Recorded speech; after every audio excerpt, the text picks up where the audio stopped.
Aquí está David Páramo. David, ¿cómo estás? ¿Qué tal, Pascal? ¿Cómo estás? Buenas noches.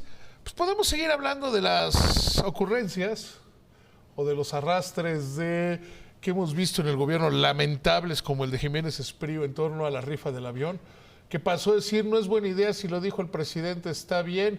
Allá le dije al presidente que me dé 2 boletos. Pues que se arrastre bien, que sean unos 15, 20 boletos.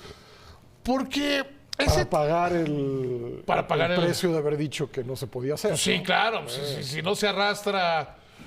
Imagínate llegar, y eso es el comentario de fondo que voy. Imagínate llegar a la tercera edad y todavía seguirte teniendo que arrastrar o siempre teniendo que tener cuidado del humor de tu jefe. Y es a lo que voy con el sistema de pensiones. El próximo año se jubilarán los primeros trabajadores mexicanos, los primeros, son un poco más de 40,000, que son de la generación Afore. O sea, que son de esa generación que empezaron a trabajar, tuvieron Afore y que llegarían a la edad de jubilación. Ya empezaron a trabajar, bueno, formalizados tardezón, ¿no? Porque... Sí, empezaron a trabajar en la década de los 90. O sea, sí. Gente que empezó a trabajar.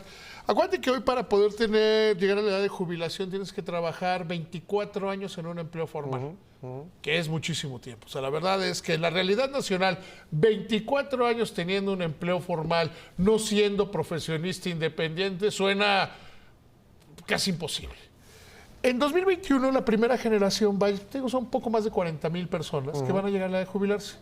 Y es una tragedia cuando ves el número. Son menos del 40% de los trabajadores mexicanos, menos del 40% de los trabajadores mexicanos.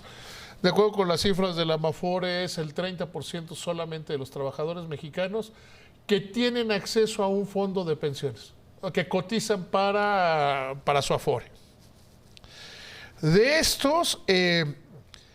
van a recibir el 30% de su último salario. Y la manera de verlo triste es preguntarte, Pascal, si a partir de mañana dijeran, pues ahora ganas el 30%. Ahí sale. O sea, no sales. Entonces, ¿eso a qué te lleva? A tener que seguir trabajando en aquellos casos donde al trabajador le permiten seguir trabajando después de los 65. Hay muchos lugares donde dicen, ya llegaste a 75, te tienes que jubilar. ¿Por qué? Porque sí. Por la presión laboral. Entonces, eso te lleva a una disyuntiva todavía mucho peor. O tienes que trabajar, o tienes que seguir trabajando, la mayoría de las veces ya no en un empleo con prestaciones, o tienes que vivir de la caridad de tus parientes. En México es muy común que los hijos, los nietos, los sobrinos mantengan a los adultos mayores, lo cual, pues más allá de lo bonito que suena, de la red de solidaridad, etcétera, etcétera, es una tragedia económica. Es un trabajador que no alcanzó a tener dinero para jubilarse y una familia joven que no puede hacer patrimonio porque tiene que tener la carga de una persona que consideramos que la esperanza de vida anda por ahí de los 80 y tantos años en México. Es decir, una persona que 20 años o va a tener que trabajar.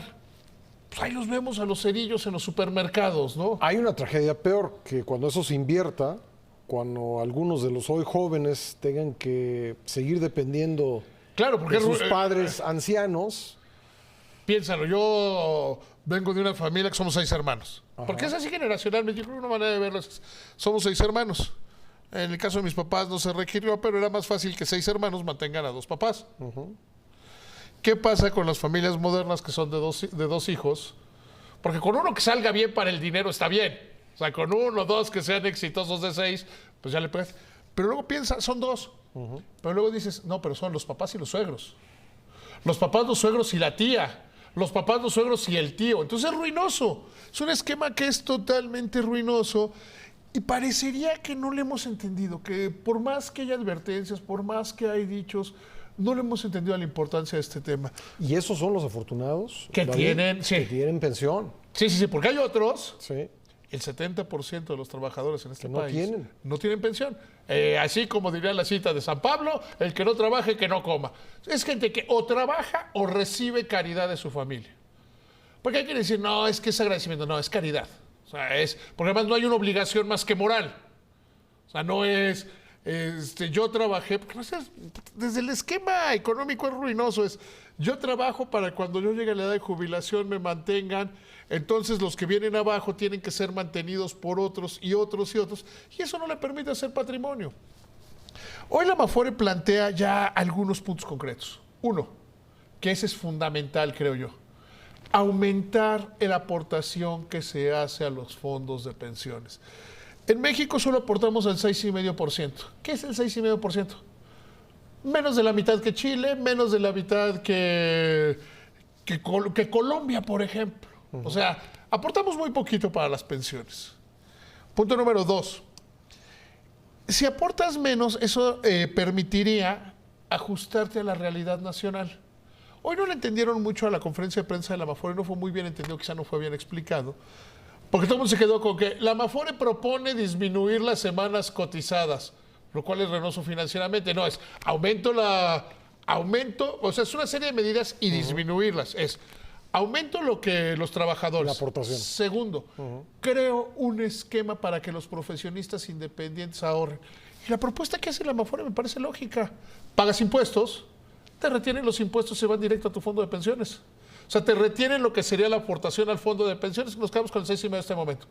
Profesionista independiente, aquellos que cobran por honorarios. Le retienen el 6,5% de su sueldo. Y ese dinero se lo mandan a la Afore que elija el profesionista independiente. Me parece un gran esquema. Aumentar las aportaciones voluntarias, que eso por más que se ha tratado no se ha podido. Reconocer temas de género. Las mujeres en México cotizan menos semanas normalmente que los hombres. Entonces es más difícil que una mujer llegue a los 24 años trabajados consecutivamente en un empleo con prestaciones que lo haga un hombre. Entonces reconocer esa realidad de género. Y ya con todo eso disminuyes las semanas cotizadas. Si hay una mayor masa, disminuyes las cotizaciones. Y espero que lo empecemos ya a tratar, porque es un tema fundamental, es una tragedia en este país que esté empobreciendo no solo a las generaciones que llegan a la edad de jubilación.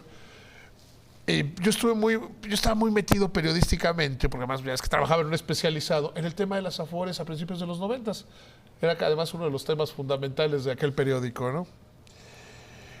Y yo recuerdo a funcionarios decir, bueno, es que con este esquema de pensiones nos vamos a ir acercando a los esquemas de los países europeos, de los Estados Unidos. Estamos lejísimos.